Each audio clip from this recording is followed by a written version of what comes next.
वीणा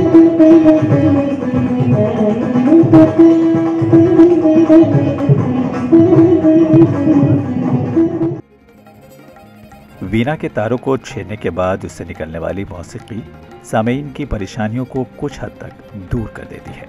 हमारे मुल्क में मौसीकार दूसरी रियासतों में डिज़ाइन किए गए वीणा की बजाय तमिलनाडु के तंजावुर में बने वीणा को तरजीह देते हैं। लकड़ी को तराश कर बनाया गया तंजावुर का सरस्वती वीणा काफ़ी मुनफरिद होता है। फनकारी की हैरत अंगेज बारीकियों के बारे में जानने के लिए टीवी भारत तंजावुर वीणा के डिज़ाइनर्स के पास पहुंचा। एक छोटे से कमरे में पनरूती शहर के ये कारीगर कटहल के दरख्तों की लकड़ी को हाथों से तराश कर वीणा तैयार करते हैं, जिन पर फनकार बाद में जादू बिखेरते हैं। लकड़ी के 3 अलहदा टुकड़ों को मिलाकर वीणा बनाया जाता है। एक हिस्से को पॉट कहा जाता है, जो लकड़ी के टुकड़े को तराश कर बनाया जाता है।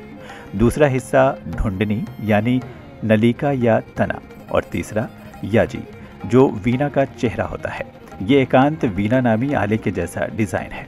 शानदार नक्काशी का जीता जागता नमूना 52 इंच लंबा होता है और इसका वजन 8 किलो होता है। वीणा डिजाइनर कल्या मूर्ति का कहना है कि पहले मॉडल ऑटो वीणा के 3 हिस्सों को बनाया गया था। हर एक को लकड़ी के एक टुकड़े पर अलग अलग बनाकर बाद में उन्हें एक साथ जोड़ दिया गया। हम पुराने मॉडल के बरक्स वीणा के डिजाइन को थोड़ा तब्दील कर देते हैं। इस मॉडल को हम ग्राहक की जरूरत के मुताबिक डिजाइन करते हैं, जैसे कि भगवान की तस्वीर या फूल पत्तियां वगैरह। वीणा के पॉट के सिरे पर लगी नलिका के ऊपर 24 ब्रास फ्रेट्स निकलने वाली आवाज जब इसमें बने सुराख से बाहर निकलती है तो मौसीकी पैदा होती है। वीणा डिजाइनर्स में से एक ने कहा कि इन ब्रास फ्रेट्स के दरमियान खाली जगहों में अगर किसी किस्म की खराबी पैदा होगी तो मौसीकी की आवाज खुद ब खुद बदल जाएगी। एक वीणा बनाने के लिए 15 अफराद एक साथ काम करते हैं। वीणा के 3 हिस्से सर, बदन और नीचे का हिस्सा सभी हाथों से तराशे जाते हैं।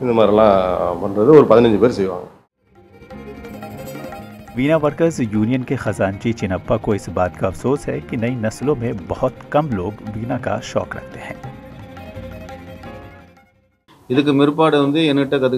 नई नस्ल के सिर्फ 10 अफराद ऐसे हैं जो मुझसे वीणा का डिज़ाइन बनाना सीख रहे हैं।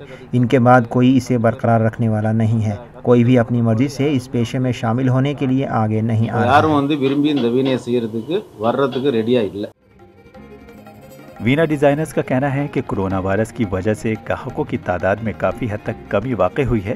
भले ही ये कारीगर वक्त के रुझान के मुताबिक मुख्तलिफ डिज़ाइन बना रहे हैं, लेकिन उन्हें इस मुश्किल दौर में जिंदा रहने के लिए हुकूमत की जानिब से इमदाद की सख्त ज़रूरत है।